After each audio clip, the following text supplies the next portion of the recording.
Good afternoon and welcome to today's coronavirus press briefing. I'm Caroline James in for Donna Bush. Welcome to our viewers on CIGTV, YouTube, Facebook and our listeners on Radio Cayman. Thank you to those viewers who've been sending us in their questions. We now have an updated FAQs section on gov.ky/coronavirus. You can submit your questions anonymously to us there. And there's also a new search function where you can better find your answers to questions that may already have been answered. We start today with a prayer from Pastor Stephen Brady.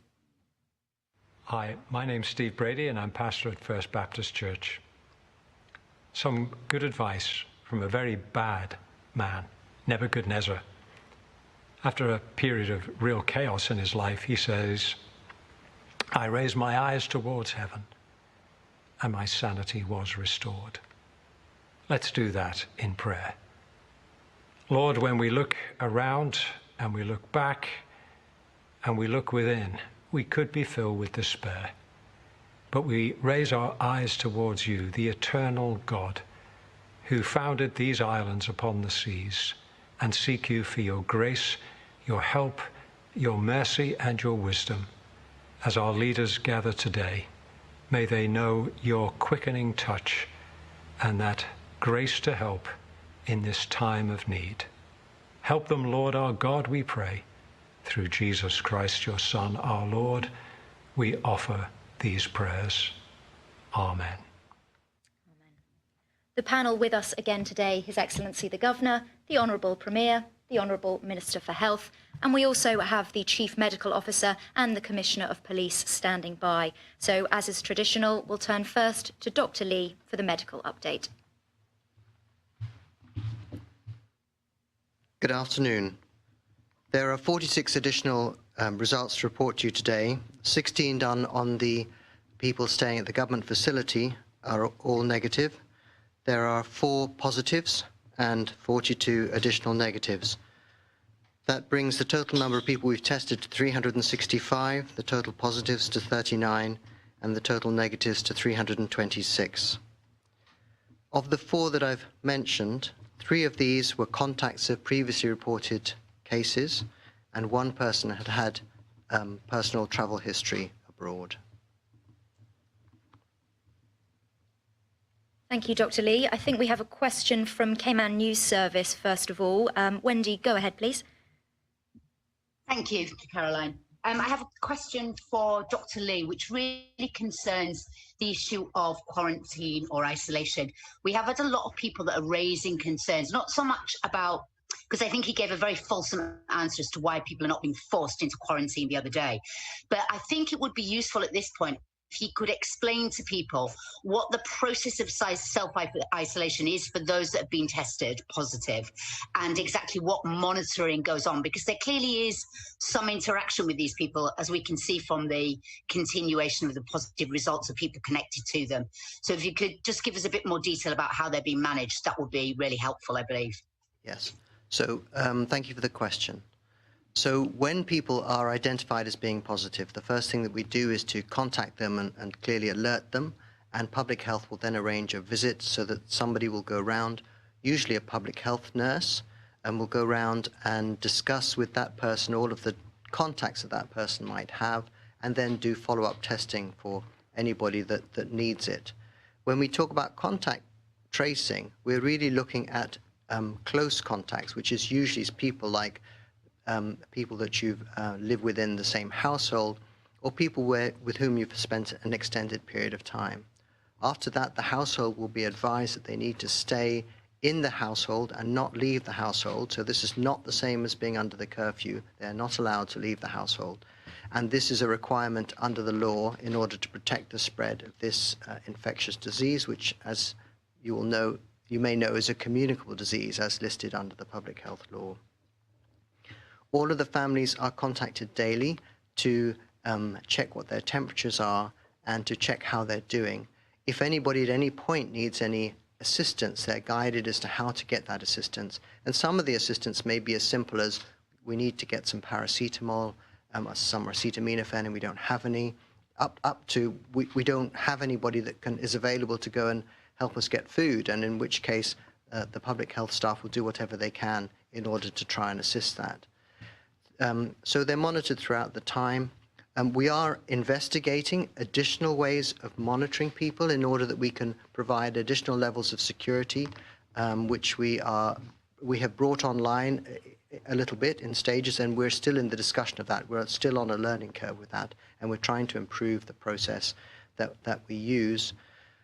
At the end of the 14-day period, people will then need to be retested to check that they're not still contagious, and if they're retested and they're cleared, they're free to go. It could be that if they're still symptomatic, we will not test them until their symptoms have gone, because it's the end of either 14 days or when your symptoms have gone, whichever is the longer. I also, if I may, just while I've got the microphone, just say I forgot to mention, and I apologize for that. The director of the Sister Islands Health Services, Dr. Velasamy, asked me to give a little bit more detail around the Cayman Brac and Little Cayman, which he covers as the director there. They were visited by Commissioner Byrne just over the last 24 hours or so to have a look at. He had the chance to look at the flu center that was there and to see about the availability of access for the helicopter to the flu center. And I understand the access is good, and also just to discuss any urgent medical supplies or transports that may be required. 11 people have been tested on Cayman Brac, and the one positive which was reported previously, their contacts have been isolated, and that one person is doing well, as are actually most of the other people doing well, apart from one person who was admitted to the Health Services Authority on Grand Cayman.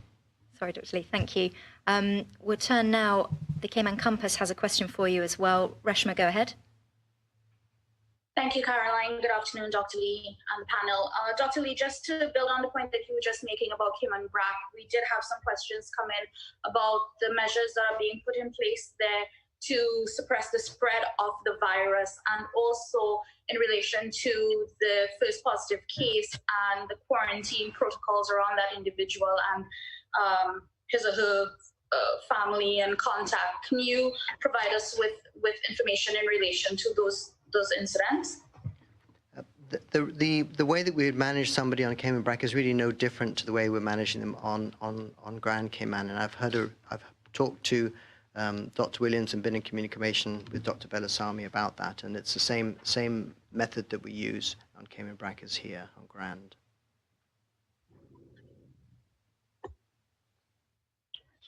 Okay, thank you. Got reports from Cayman Brac that, well, I don't know if how true this is, but the individual who would have been tested and persons that they were associated with seen out and about over the weekend.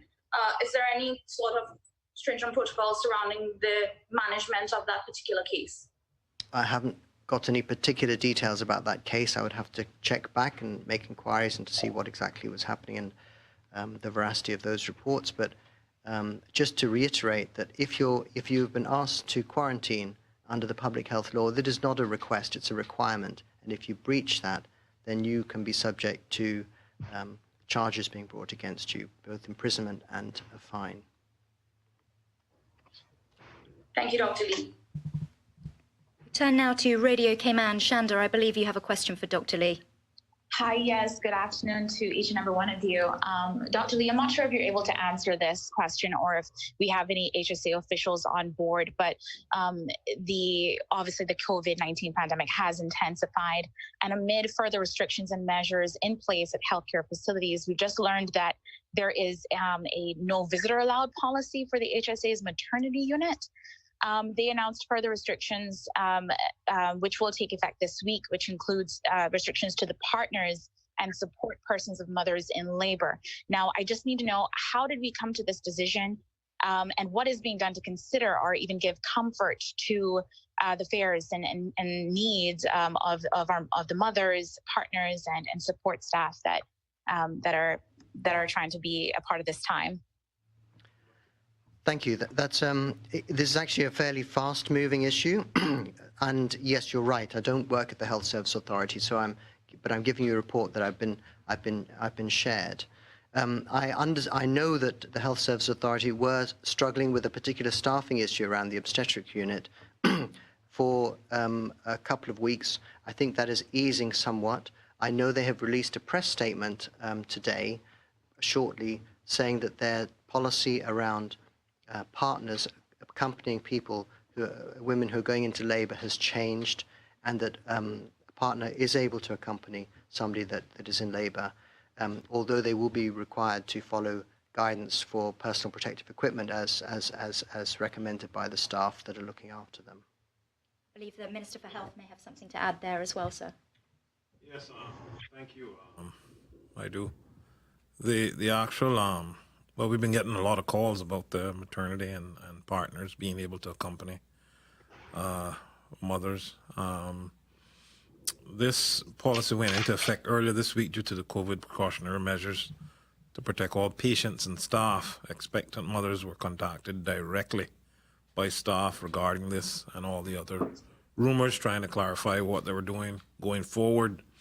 Since the decision to temporarily restrict visitors early in the week, the HSA will, with coordination of the private sector, will be increasing staff in the maternity ward to care for these patients. The HSA understands how important it is to have someone in the room while in labor. Starting tomorrow, April 6th, mothers in labor will be allowed one person in the room. Only one person is permitted in the labor room after the baby is born. No visitors are allowed in the ward. HSA assisted with the use of video technology to allow virtual partners to be able to be part of the process, giving mothers the option to use the device in the labor room. Additional measures have been taken to mitigate the risks of potential exposure to other patients and staff, with a single companion will be allowed with the patient in the delivery room, but will be required to wear PPE, personal protection equipment, as instructed by the medical staff. And yes, there was the reality of being short-staffed. This was due to staff being sick and travel self-isolation of staff members. Thank you, Minister. Shanda, I believe you had a question related to the topic at hand. Yes, and then of course I do have to ask, what are we doing in terms of getting, okay, so we got a lot of calls this morning actually in terms of preparing for the child or the birth of their child in terms of supplies and clothes. Now the stores are closed. What are some of the provisions that can be made to accommodate this request for parents and expectant parents in getting supplies and clothes for their child? I think I can answer that.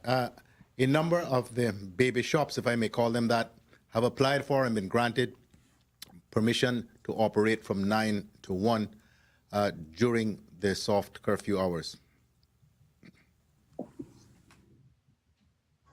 Okay, thank you, Premier. I believe those are all my questions regarding that. Thank you, Shanda. Cayman News Service, I think you had another question for Dr. Lee. Yes, thank you, Caroline. I just wanted to follow up on a couple of things regarding the tests. First of all, we appear to have a 10% positive test rate of what we've tested so far. So would it be fair or unfair to say that we could have as many as 6,000 people walking around the community at the moment that are infected and asymptomatic? So I'd quite like the doctor to give us any kind of stats or guesstimates that he has on that. And also, we keep talking about people having mild symptoms, but I think everybody's read the reports that this can actually be quite an unpleasant experience, even if you don't get very ill and need to go on a respirator.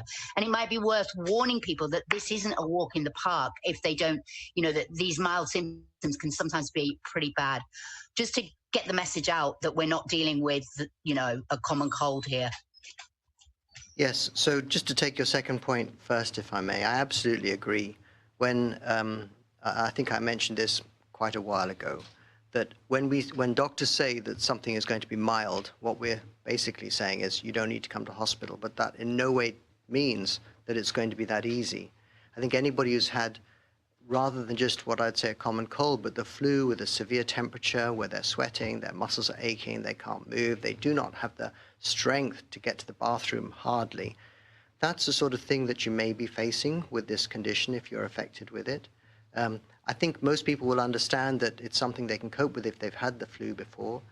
But it's not necessarily going to be easy, which is why we're suggesting that you have some paracetamol to try and help lower the temperature, help some of those aches and pains in the muscles and the joints, and that'll help you get through it. Of course, keep well hydrated. That's a really, really vital point because you don't feel like drinking when you're feeling very sick. So it's really important to keep that fluid going so that your kidneys are being flushed out all the while and that you're replacing all the fluid that you're losing through perspiration. The other issue is about how many people are having it. We don't really know, and I'm not going to hide the fact that in many countries they are probably not testing as much as they could, so that in China, probably in Europe as well, the figures that are being reported of the people that are positive are not counting the real spread of the condition. I feel myself that in Cayman, actually, we have a fairly good handle on it because we brought in such strong measures to limit movement quite early on. But I am sure that there are people out there who probably have had mild symptoms or may have had COVID and have not been tested because they haven't met what we're using, the WHO criteria. Just to further along from that, though, my intention is, and we haven't fully discussed all the plans because we've been waiting to get an adequate supply, is that we're going to relax a lot more who we will test so that even if you don't fit the WHO criteria, we will have new criteria and we will loosen up the testing so that we can get a much better picture and at the same time also isolate everybody that needs isolation to protect the community. Having said all that, I'll take a breath. But it is really important that you should stay at home and stay away from other people because that is the thing that is going to save you more than anything else. I can't stress that enough. We say it every time, but it's an opportunity for us to stress it again. Don't meet with people. Use your respiratory etiquette. Keep your hands clean and stay at home, please. Thank you. Thank you, Dr. Lee. I believe CIGTV's Donna Bush has some questions from members of the public. Donna, you're up next. Hi, good afternoon, everyone. Dr. Lee, I have a few questions. Today, I think it's exactly 2 weeks since we've closed our borders. Why are we still having numbers of persons with travel history, and will that number? Are we expecting that number to go down since the borders have been closed for some 2 weeks now? Donna, I really hope so. I mean, that's why we're doing it. So, but yes, the question really is, why is it still happening? It's really because well, firstly, that's why we keep talking about the 14 days, because somebody may only express symptoms way out at 14 days, which is why we keep saying having this long period where if you have some symptoms, please keep away from other people for that period of time. 14 days is not an absolute limit. You know, there will be, as over 1 million people have it, I keep saying, with the statistical tail, there'll be people who will may only get symptoms after the 15th or 16th day of exposure when you have that many people, because that's the nature of statistics. But the majority of people will actually get symptoms normally at about day 5.5. So 14 days is a safety margin. As far as why has it not gone because we've had a 14-day period, it's the nature of viruses and their generations, because if you imagine let's say you only have one person that happens to have it and doesn't know it, and you put them in a house with 6 other people, that the next person may only get it after 2-3 days, and so on and so forth. So we call this a generational nature, because the virus has to mature in each person. Each person has to catch it, then it's got to burn out. Catch it, then it's got to burn out. So as you work through the groups of people, that's why it will take a long period of time, several weeks, in order for us to the virus to have grown up and gone away again, and the bodies to have got the ability to fight it, build up their antibodies, and then get rid of it from their bodies. Okay, thank you, Dr. Lee. Also, are you able to give us any numbers on the amount of people that have been tested as a result of the one case on the BRAC? No, I don't have that information. I know they're going to be, and I'm not sure if they have been tested or they are going to be. The first thing they do is the contact tracing and make sure that the contacts are isolated. That's the primary thing, because that will protect people. And then you have a little bit more leisure to go and actually do the test, because once you've done the safety measure, which is the isolation, you then go along and do the test. But I don't have the exact details of whether that's been done. I think some of the close contacts have been done, but I'm not sure if all of the contacts have been done. Okay, thank you, Dr. Lee. That's it for me. Thank you, members of the media. Thank you, Dr. Lee. We now invite the Commissioner of Police to give us his update.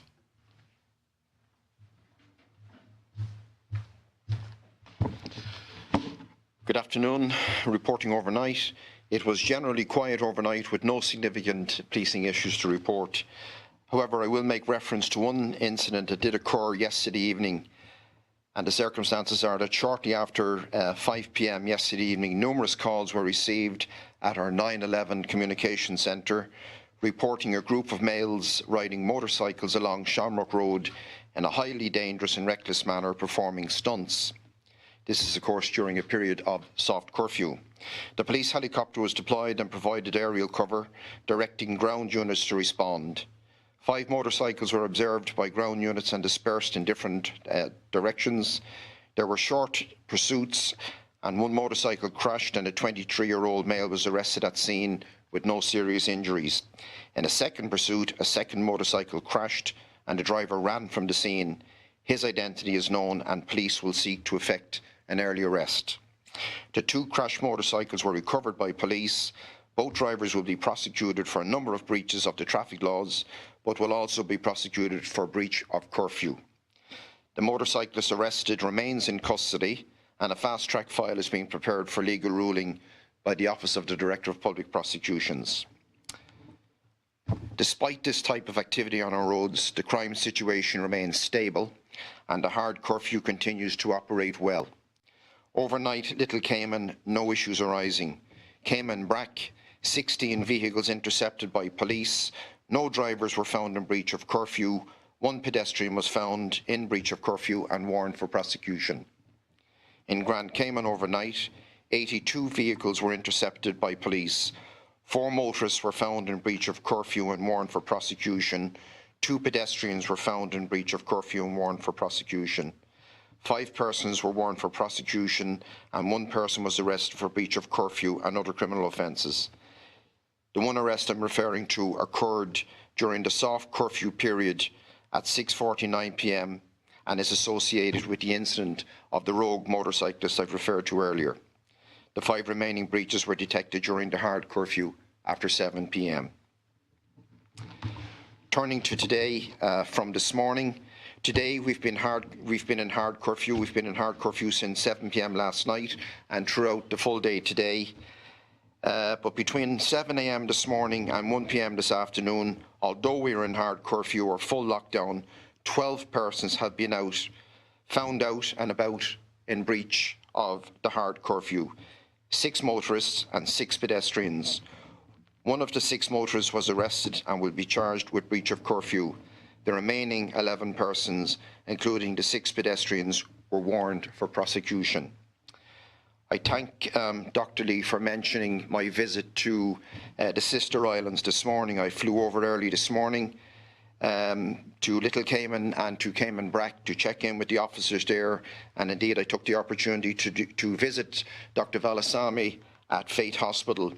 Our officers are all in good form and meeting all the challenges of policing the Sister Islands, and Dr. Valasamy can only be congratulated and complimented for the operation he is running in Cayman Brack. I visited his emergency flu centre, observed the operations, and everything is in place for our helicopter to assist with any medevac or any transport that's required to or from the emergency clinic. So my thanks to Dr. Valasamy for facilitating that visit. Can I just raise an issue that we were going through yesterday? I didn't think we had a satisfactory outcome, but overnight, Chief Officer Eric Bush and his team have been working very hard to bring some meaning to what exercise is under the COVID-19 suppression regulations. And in respect of the issue that was raised about swimming yesterday, I think we now have clarification, and maybe the Premier will speak a little bit more about it. But I think the agreed understanding now, which is both practical and workable, is that water-related activities such as diving, snorkeling, boating, kayaking, parasailing, and similar activities are strictly prohibited. Persons wishing to enter the water for the purpose of exercise and swimming are allowed to do so. The 90-minute allocation of time, during this 90-minute allocation of time, and again to remind all persons of the restrictions of congregating with no more than 2 unless within the same household, and to observe social distancing guidelines of staying a minimum of 6 feet apart at all times. Stay home unless it's absolutely necessary to be out. So I think that will bring some clarification, and certainly for me and my officers it brings a workable and very practical solution to dealing with persons who will be found swimming on the beaches throughout Cayman. And I finish then with a reminder that we remain in hard curfew throughout the rest of today and right through until 5 a.m. tomorrow morning. We then revert to soft curfew until 7 p.m. tomorrow evening, and we return to hard curfew. Only exempted essential services personnel may be out during the hard curfew, and only persons conducting business as provided for under the Public Health COVID-19 suppression regulations shall be out during the soft curfew. Otherwise, please stay at home. Thank you. Thank you, Commissioner. I believe Cayman Campus, was your question answered there, Reshma, or was there another one? Thank you, Caroline. The question on swimming was in fact answered, but there's still some confusion around the 6 a.m., 6 p.m., 5 a.m., 7 p.m. Situation. Could the Commissioner provide us with some clarity on that? We've seen that the curfew actually begins from 7 to 5, but we've seen in GIS graphics that we're only allowed out from 6 a.m. to 6 p.m. So can you provide us with some clarity on that? What hours are we allowed to be out so that we can exercise? Thank you for that question, Raja, and I think it's very helpful. So we refer to the regulations, and it says at Regulation 7, subsection 6, that notwithstanding the paragraphs, a person may engage in outdoor exercise, whether alone or together with a family living at the same residence, for no more than an hour and a half each day between the hours of 6 a.m. and 6 p.m., provided that the person maintains a distance of at least 6 feet or 2 meters from another person. So that is prescriptive by regulation. While the curfew runs from 5 a.m. to 7 p.m., the exercise period prescribed for in the regulation is a 12-hour period between 6 a.m. and 6 p.m.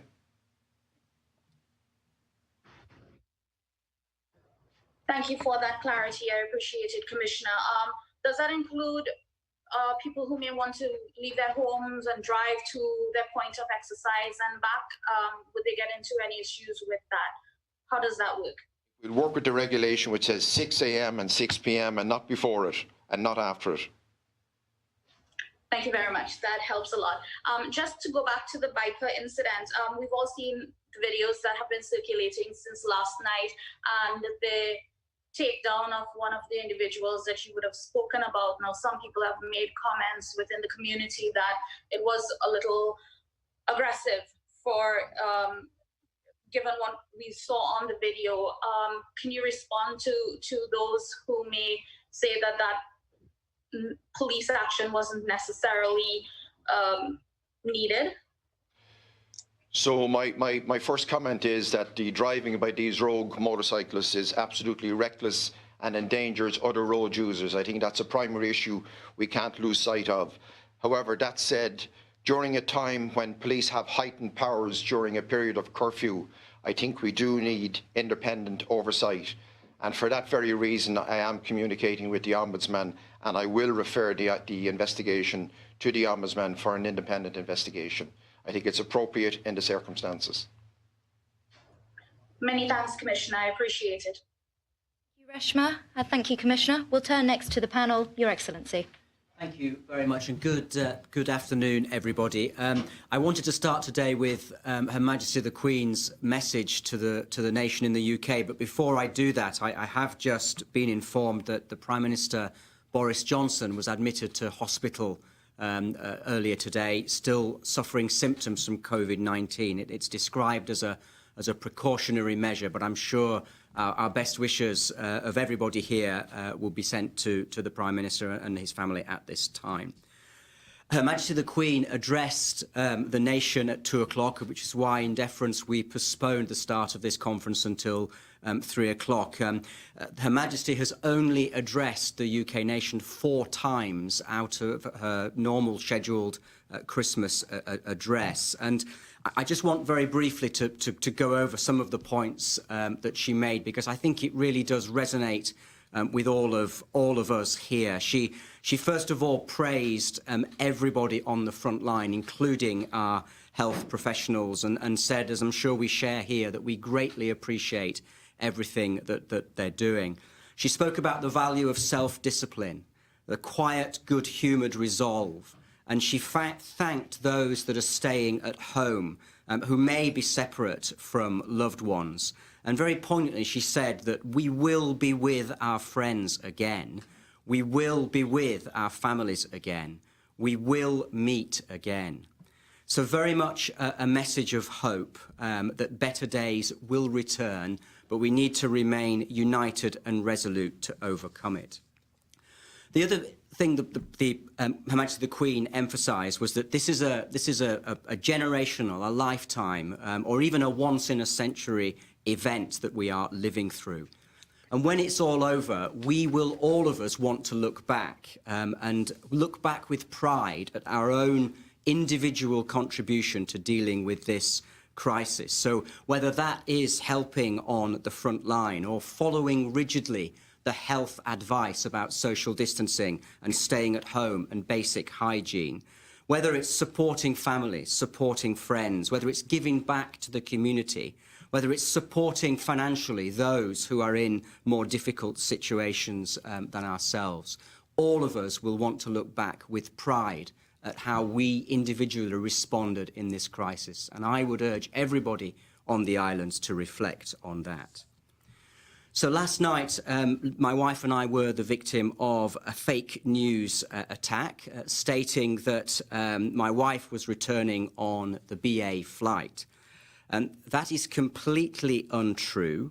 Lizzie, my wife, is in the UK at the moment and will be there for the foreseeable future because she's looking after her elderly parents. Her father remains very unwell, and again, I'm sure everyone will send our best wishes to Lizzie and her mother and father.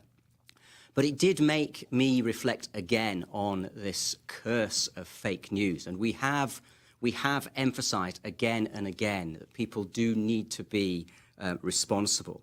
And I would ask the person who circulated this report, will they be able to look in the mirror after this and say, I can look back with pride on how I contributed to helping my community deal with this crisis. That BA flight is bringing in much needed medical goods, including 1,700 test kits, which we urgently need. It's bringing in gowns, it's bringing in gloves. It's helping 130 people who are on our islands who want to return to loved ones to go. It's enabling 120 Bermudans who want to return to Bermuda to do so. And 60 Caymanians will return here and will be in self-isolation for 14 days in a highly supervised situation so we can manage that risk. I will today just like to give a shout out to the National Emergency Operations Committee, which continues to do great work behind the scenes. So Paulinda Mendoza, John Japal, Catherine Dinsple-Powell, Adrian Seeler and Danny Coleman, all doing great work behind the scenes. And thank you to all of you for what you are doing. And I have one issue which I'll come back on, but I think at this point I will let the Premier say his piece as well. Thank you. Premier. Thank you. Hello, everyone. I want to wish everyone a blessed Palm Sunday. Easter is a very significant celebration in the Christian calendar, and particularly in Cayman. And I know many churches, many people would have truly missed the attendance at church in the traditional Palm Sunday services. This is the start of Holy Week, and as I said, Easter is very, very important to us here in Cayman because of its significance to the Christian faith. but also on the weekend to come, many Caymanians have for many years continued the tradition of spending time together, camping out, in more recent times, renting places up on the eastern and northern end of the island. And for many of us, it is going to be a very different Easter. But I believe everybody in this country knows full well now why it is important, why it's absolutely critical that we forego the time together so that we can get through this incredible crisis that the entire world is facing. If we can succeed in our strategies here, we might get back to some semblance of normalcy in a relatively short time compared to many of the other places in the world. If they fail, I regret to say that we will be going through this for literally months. And among all of that, there will be a great deal of sadness. So let us all continue to do what the majority of people are doing, behave very circumspectly, understand that we have to make sacrifices to many of our creature comforts, and indeed the company of our family and friends. So the world starts. In terms of the progress of the virus, the U.S. is continuing to be gripped in a growing humanitarian crisis. There are now 330,386 cases reported, 19,029 overnight.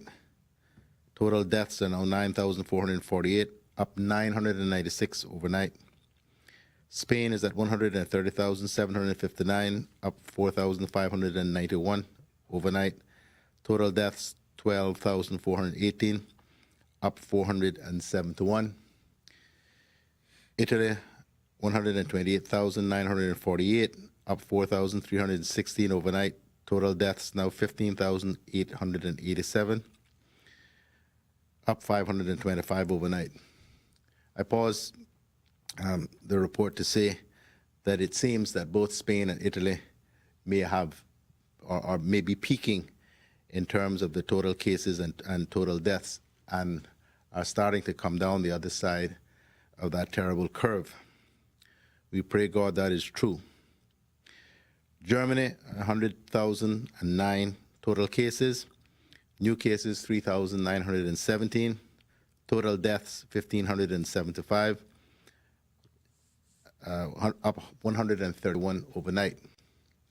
Again, Germany is a case study worth doing. With more than 100,000 cases, they still only have 1,575 deaths. You compare that to, that is about, I think, less than 2% death rate. You compare that with Spain and Italy, which are at 10% or higher.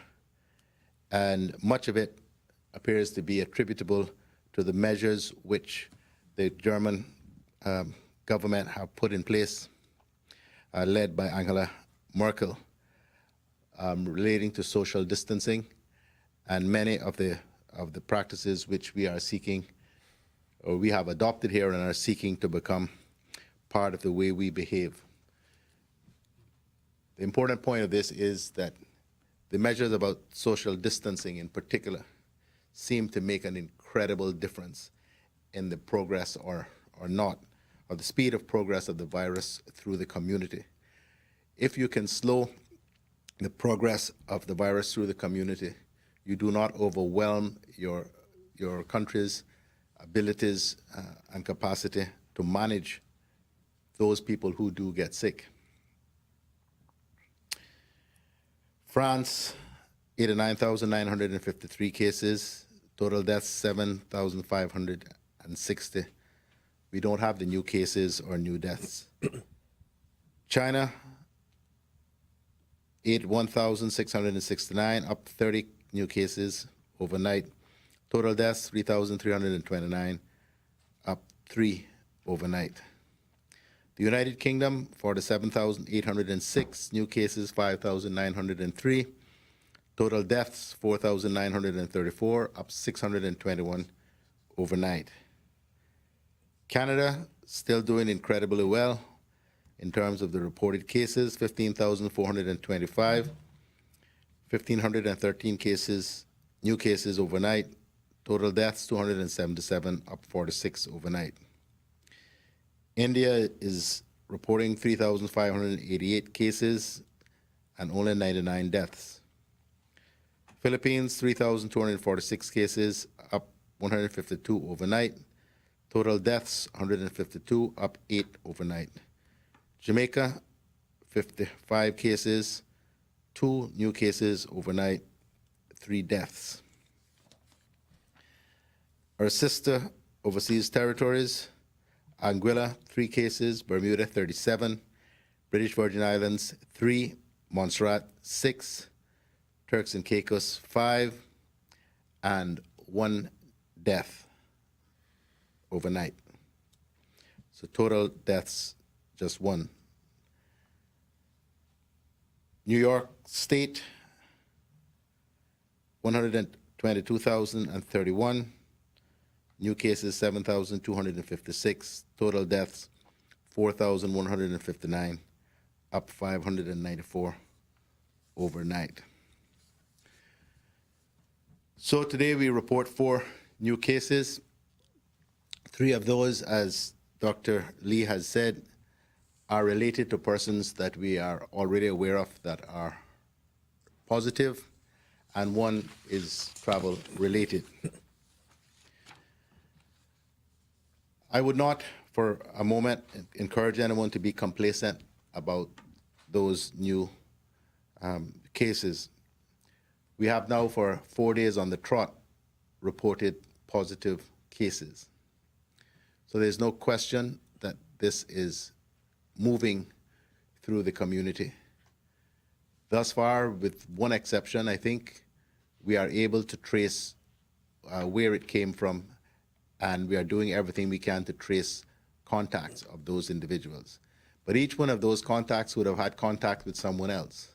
That's how the growth of, or the speed of the transmission of the virus accelerates through the community, which is why it is so critically important that everyone listen to the advice.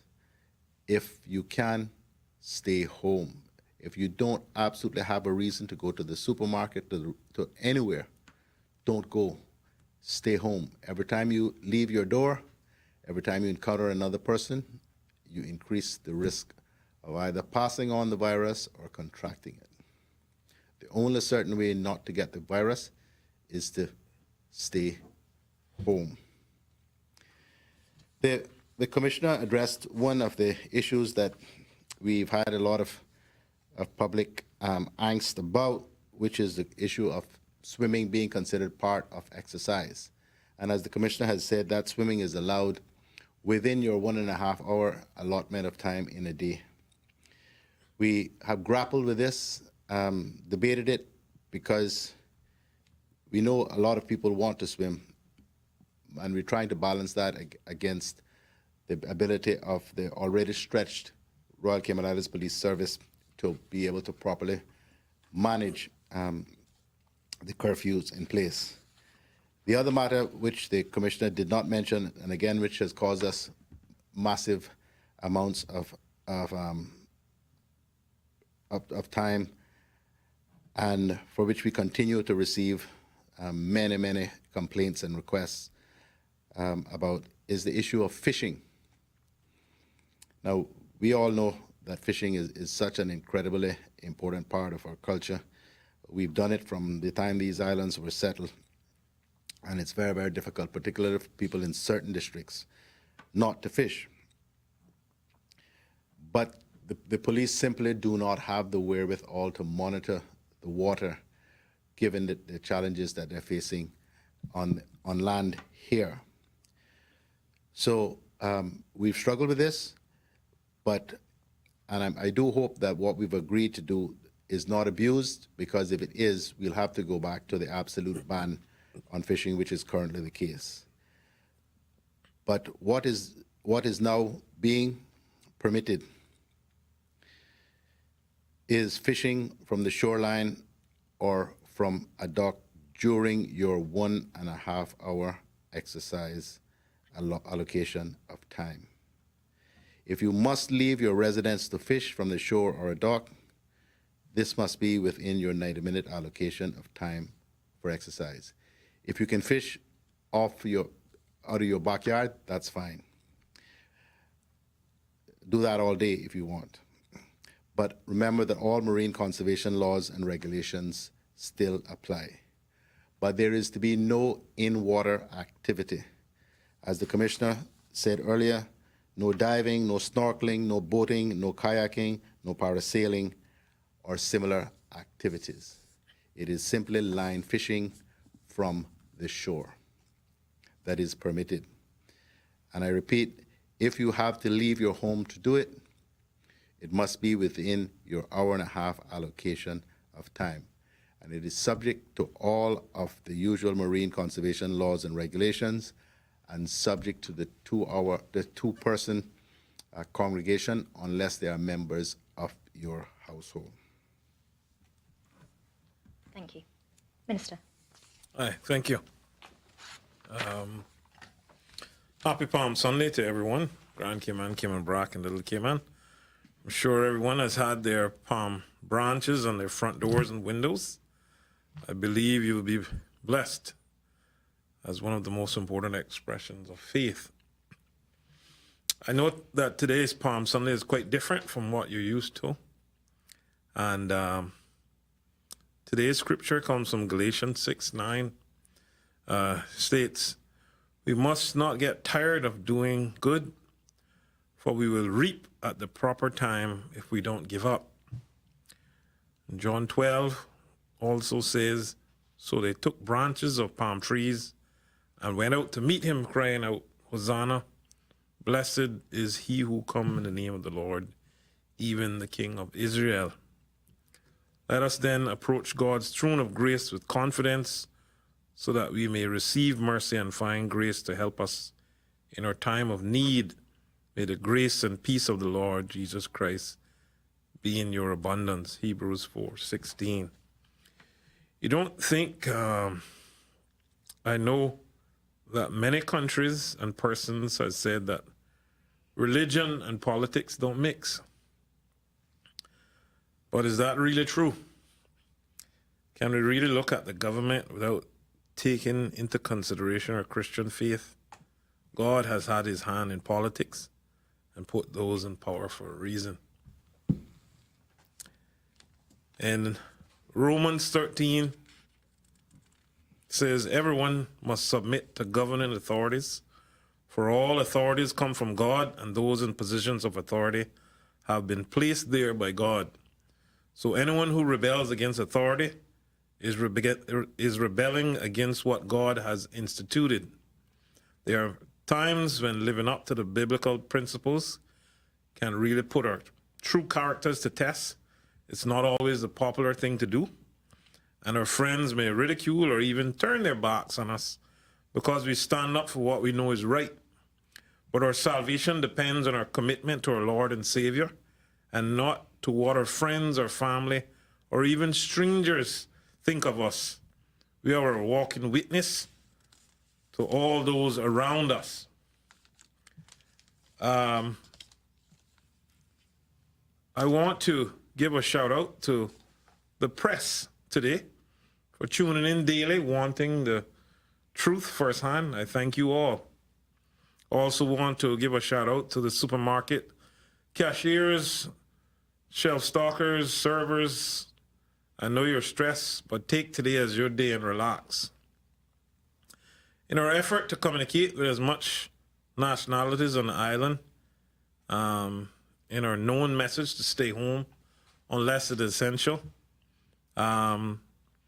I will attempt to communicate with you today in Polish and Swedish. So here we go.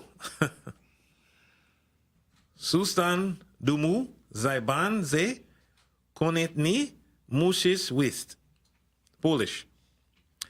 Swedish. Stana hema savi det inte a novandet. Today, as you've heard, it's a total hard curfew lockdown only emerges on the road. Please remember that the virus keeps saying to us, I am not alive unless I get a host. That host is you that it needs. I thank God for the government we have at this time and that we acted as quickly as we could. And as Public Health England has predicted that without and mitigating factors, we would have a short but sharp outbreak with a steep rise in cases over 60 days if we didn't do what we did. This is why we had to increase the lockdown period, because you need several generations of the virus to come and go with a single household before you can say it's burned out. I have some information on updates on the jingle competition, but I'll save that for the end. Perfect. Thank you. Governor, did you want to add your... Not at this stage. I'll wait for the questions. Okay, perfect. I know we have a few from members of the public, so Donna, please go ahead with those.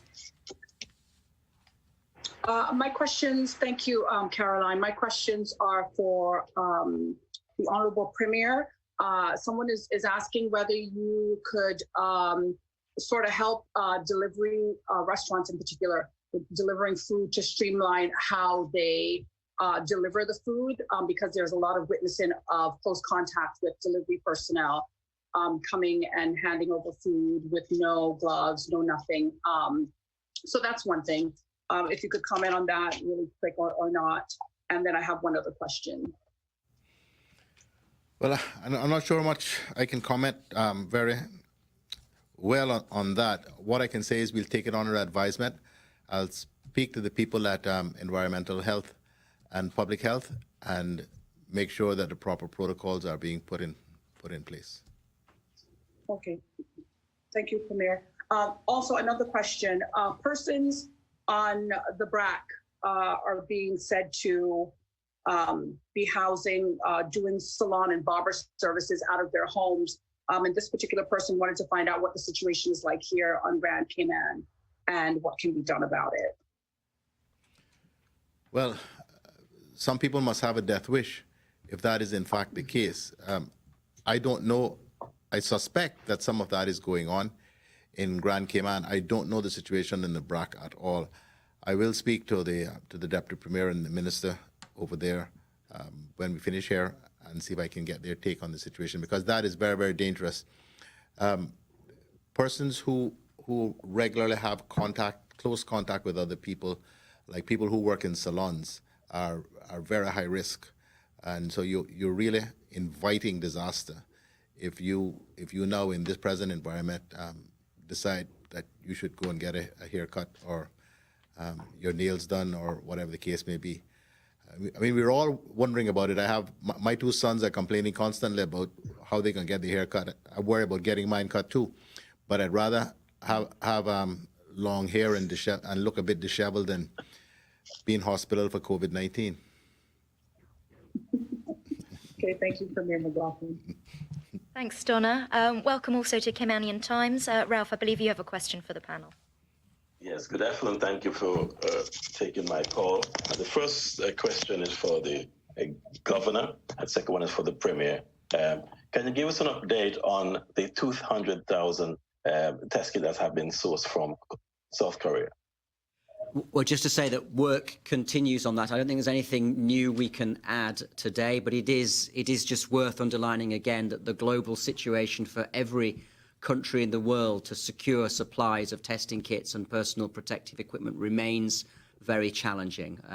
But we remain on track to get that delivery. But let's wait until it's here before we say anything further. Okay, thank you. Just a follow up to that one. Can you say at this time who will be picking up the cost for those kits? I think I've already said that the costs are being met by the Cayman Islands government, but we're not going beyond that at this stage. The British government got involved in terms of the British Embassy in South Korea and helping using their contacts to help get this deal over the line. Thank you very much. My second question, which is for the Premier, and it's on a lighter note. We haven't seen many of the members of government, and just want to check on their status of health. Are they doing well, sir? Yeah, as far as I know, they're all well. We're trying to put as few of us on the front line as possible, because there is, as I say, there is a risk every time you interact with other people, because they, in their goings about, will have interacted with other people, and so the chain just keeps going further and further down the line. But we are in regular contact. We have a Cayman Islands government chat group. We have a cabinet chat group, and we had a cabinet meeting as recently as Friday, done by Zoom.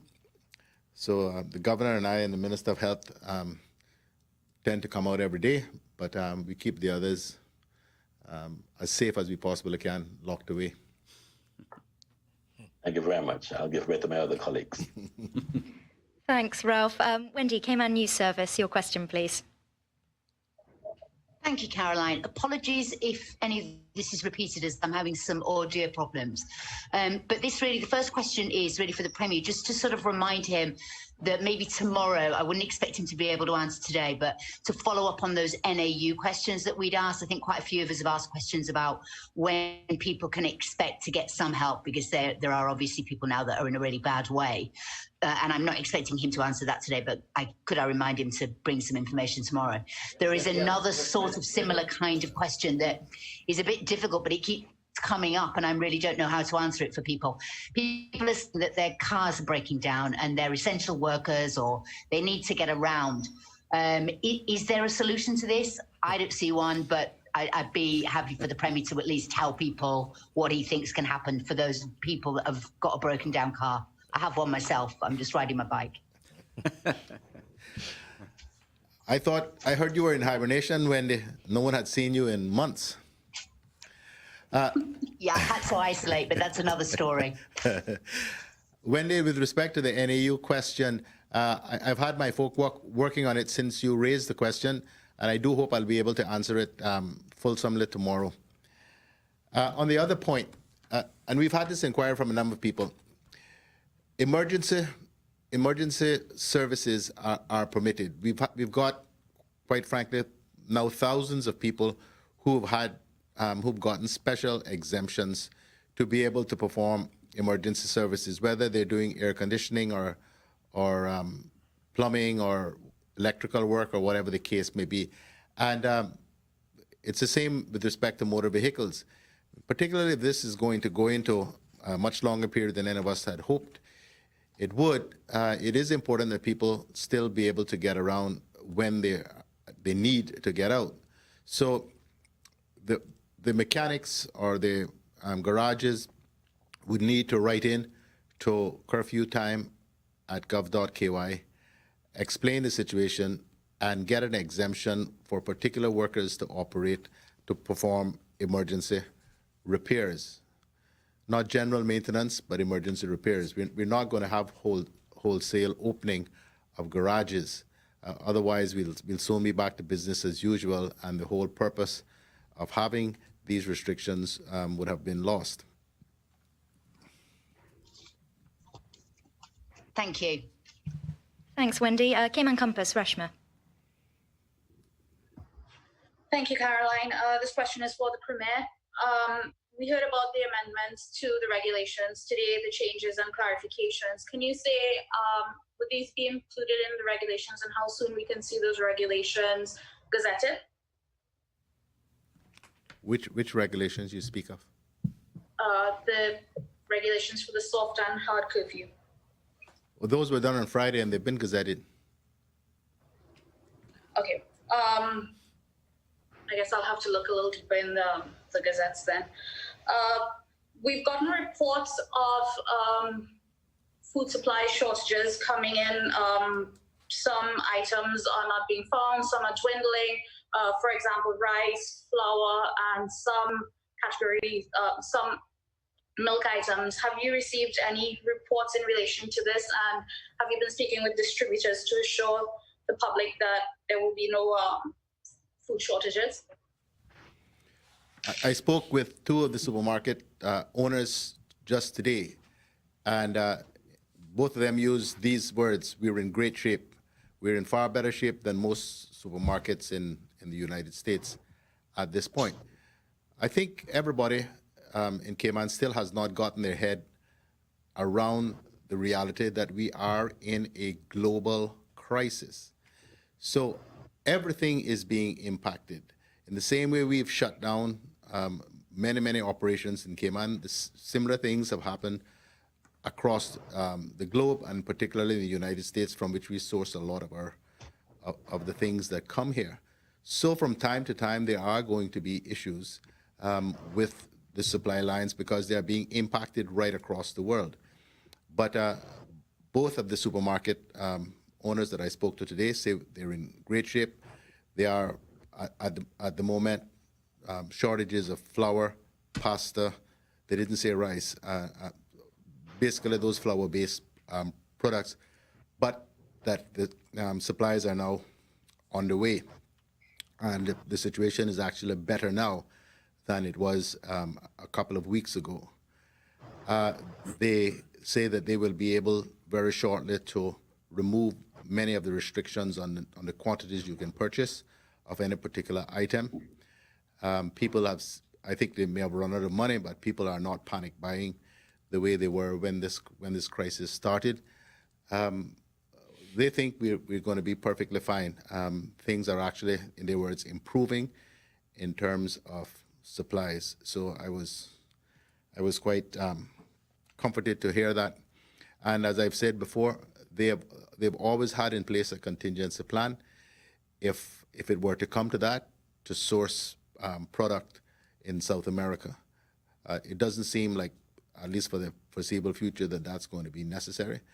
But I think people can relax. You mightn't get the precise brand that you want or quantity you want from time to time, but that's just a reflection of the way things are around the world, and particularly in the United States. Thank you very much, Premier. Just a quick update, if you can. Earlier this week, you talked about the creation of an elderly helpline or hotline for those in the community who may have questions specific to their disposition, their vulnerabilities. Can you provide us with an update on that? Thank you. No, I don't have that, but I hope I'll have that tomorrow when I address the NAU issues generally. All right. Okay. Thank you very much. Thanks, Reshma. We'll turn to Radio Cayman. Shanda.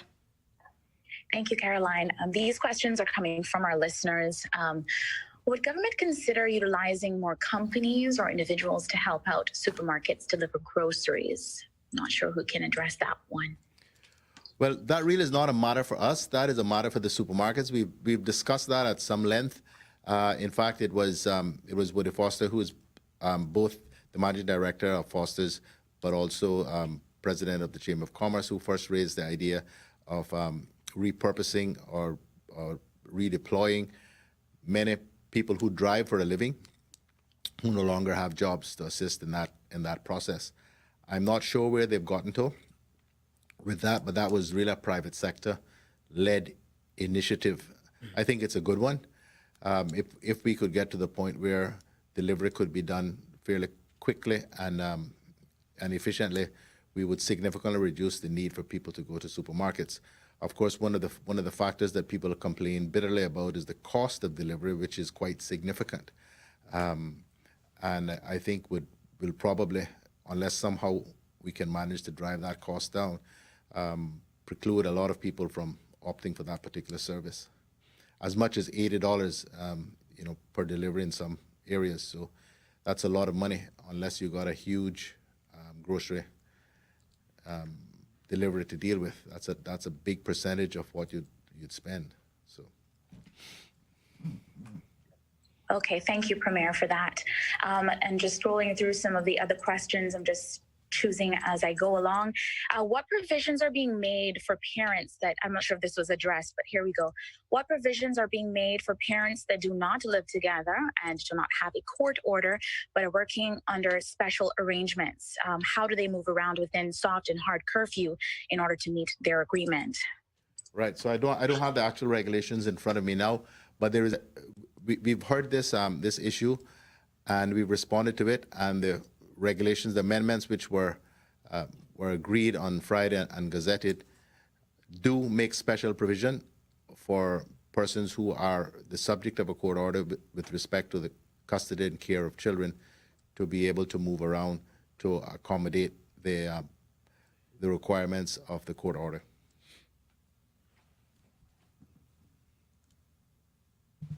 Okay, thank you, Premier. Thanks, Shanda. We had one more from Cayman News Service, then we'll take one more from Donna and one more from the Compass. Wendy, go ahead.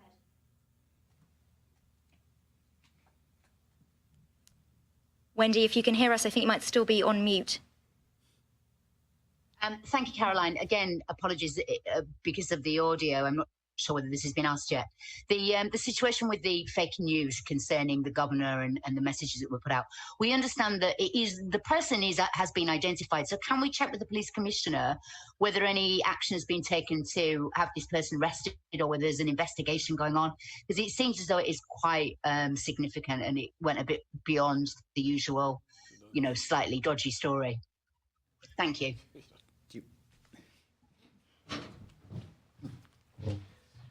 Thank you for the question, Wendy. We'll go back to Section 64 of the Penal Code. It is a criminal offence.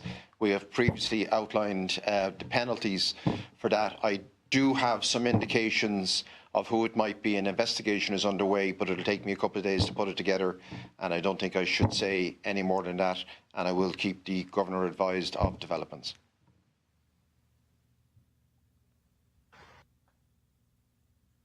Thank you. Thank you, Wendy. I believe the Compass's question was the same one, so we'll finish up with the media with a question from Ms. Donna Bush. Donna. Hi again. This question is in relation to newborns. I understand there have been a number of mothers who have been trying to get vaccinations for their children and are unable to. Is this something that's going to be happening for a while? What can they expect?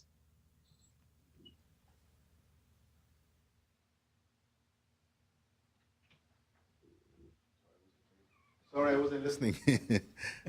Was that directed to me? No, I got messages coming in. Sorry, I keep checking. It's okay. This question, it's a health-related question. It has to do with mothers who have newborns that need to take their kids to get their usual vaccinations, and they're not able to do that right now. Is there something in place for them where they're going to be able to do this sometime in the near future, or should they just put that on hold and consider it on hold for now? I don't know the answer to that question, but it is a very good question, which we must get an answer for you. I will get an answer for you by tomorrow, Donna. Okay. Thank you, Minister. We may have someone on the line who can help. I believe we do have the CEO of the HSA, Ms. Lizette Yearwood, with us. Lizette, if you can hear me, I don't know if you could provide an answer to Donna's question.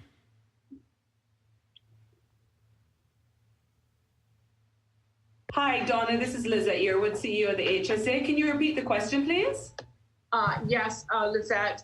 There are a number of mothers of newborns who want their children to get their usual vaccinations or were scheduled to get their usual vaccinations, and they're not able to do that now. And they're basically just wanting to find out whether that process is now on hold in light of the crisis.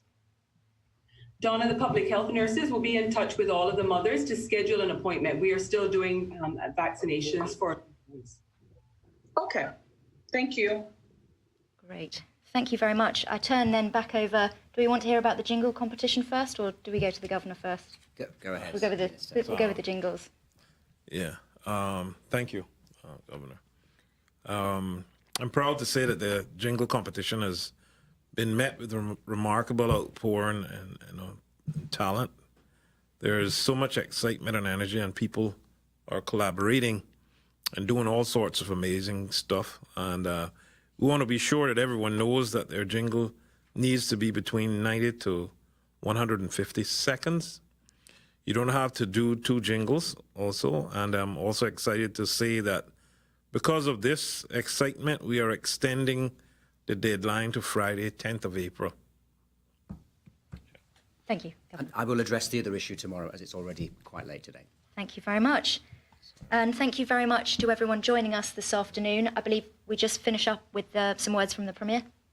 A couple of points I want to make, because I'm sorry that I seem to be distracted by the phone from time to time, but I get literally more than 100 messages while I'm sitting here, and it's important that if people aren't understanding quite what we are saying, that we try to clarify it. So that's why I keep checking the phone to see what the issues are. So I'll go through the issue about what's allowed in terms of swimming and fishing again. And I also just got a message from the Honorable Attorney General who corrected me with respect to the regulations. The regulations, I ought to remember this myself. The current shelter in place or soft curfew regulations don't expire until Tuesday.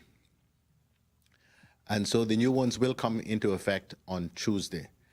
And thus they have not been gazetted on Friday, as I said, but will be gazetted tomorrow to come into effect on Tuesday. So I wanted to make that point to clarify that.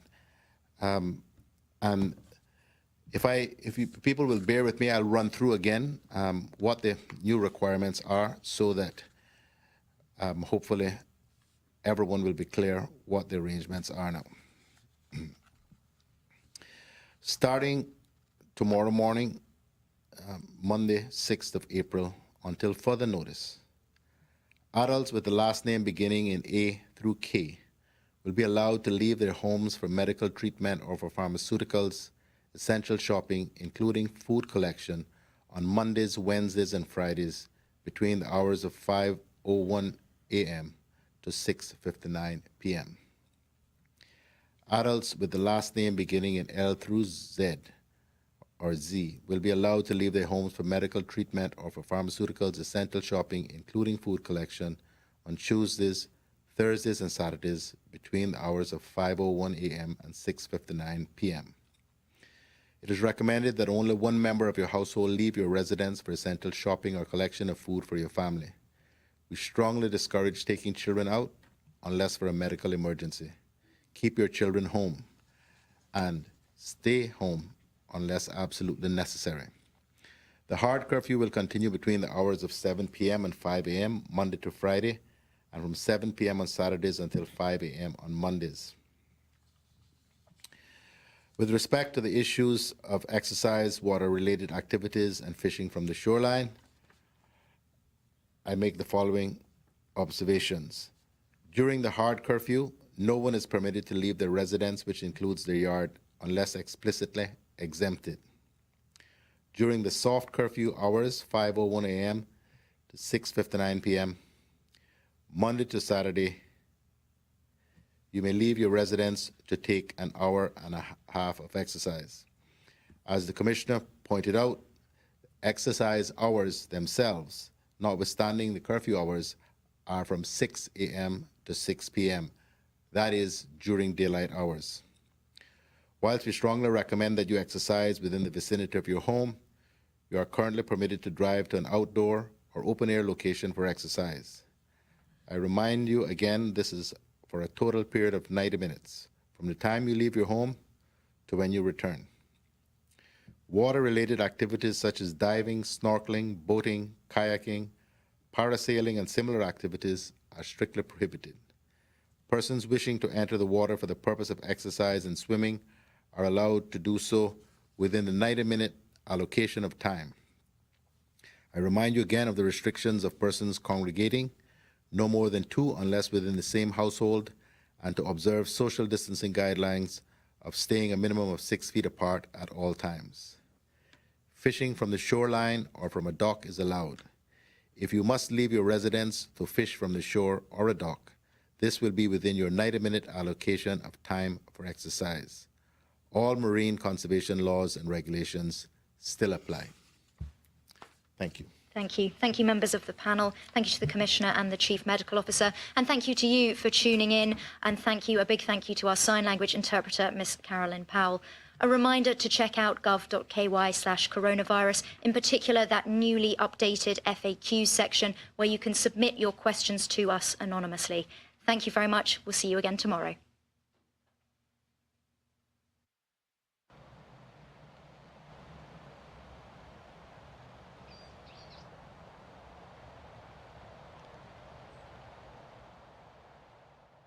I'm speaking to you at what I know is an increasingly challenging time.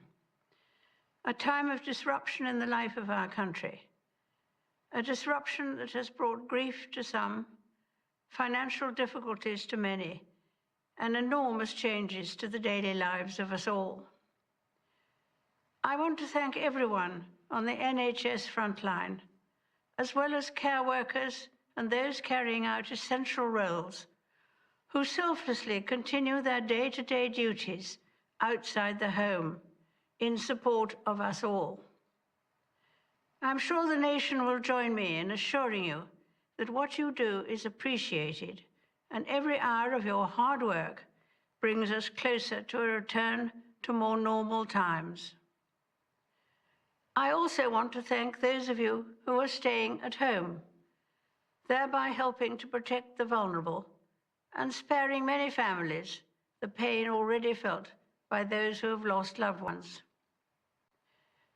Together we are tackling this disease, and I want to reassure you that if we remain united and resolute, then we will overcome it. I hope in the years to come, everyone will be able to take pride in how they responded to this challenge. And those who come after us will say the Britons of this generation were as strong as any, that the attributes of self-discipline, of quiet, good-humoured resolve, and of fellow feeling still characterize this country. The pride in who we are is not a part of our past. It defines our present and our future. The moments when the United Kingdom has come together to applaud its care and essential workers will be remembered as an expression of our national spirit, and its symbol will be the rainbows drawn by children. Across the Commonwealth and around the world, we have seen heartwarming stories of people coming together to help others, be it through delivering food parcels and medicines, checking on neighbours, or converting businesses to help the relief effort. And though self-isolating may at times be hard, many people of all faiths and of none are discovering that it presents an opportunity to slow down, pause and reflect in prayer or meditation. It reminds me of the very first broadcast I made in 1940, helped by my sister. We, as children, spoke from here at Windsor to children who had been evacuated from their homes and sent away for their own safety. Today, once again, many will feel a painful sense of separation from their loved ones. But now, as then, we know deep down that it is the right thing to do. While we have faced challenges before, this one is different. This time we join with all nations across the globe in a common endeavour, using the great advances of science and our instinctive compassion to heal. We will succeed, and that success will belong to every one of us. We should take comfort that while we may have more still to endure, better days will return. We will be with our friends again. We will be with our families again. We will meet again. But for now, I send my thanks and warmest good wishes to you all.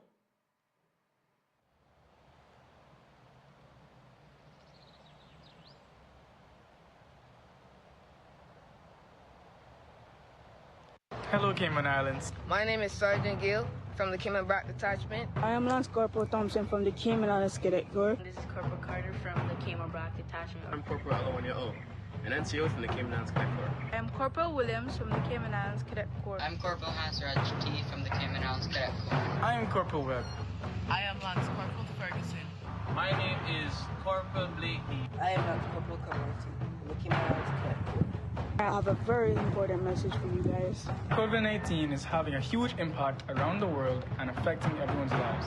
And I wanted to say, keep washing your hands and practice social distancing when necessary. As young Caymanian cadets, we have pledged to uphold the importance of following the advice of our medical professionals and government leaders to stay at home. Caymanians, residents of the Cayman Islands, listen to what I have to say. Stay home, Cayman, to save Cayman. Stay home, Cayman, to save Cayman. Stay home, Cayman, to save Cayman. Stay home, Cayman, to save Cayman. Thank you. This message has been approved by the Cayman Islands Cadet Corps. I know many persons are tuning in right now hoping to see another episode of Double Six Foes. But as this is the final day and myself and many others are going to be in the isolation facility, we wanted to say thank you. Please enjoy.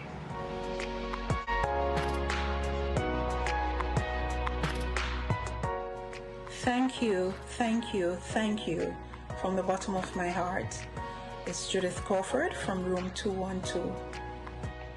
Big thank you to the isolation staff from room 522, Kayla Elliott.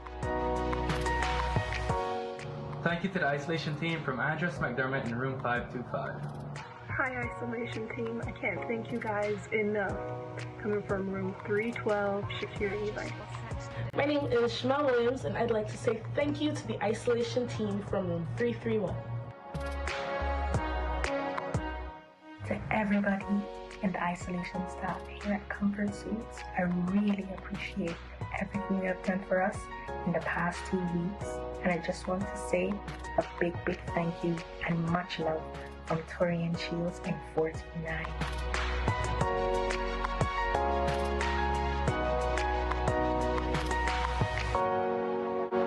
Thank you from Chelsea Frederick in room 430. Thank you to the isolation team from Dominique in room 308. I would like to sincerely thank the isolation team here at the Comfort Suites for making us feel so at home for the last 2 weeks. I'm room 324, Martina Bodden.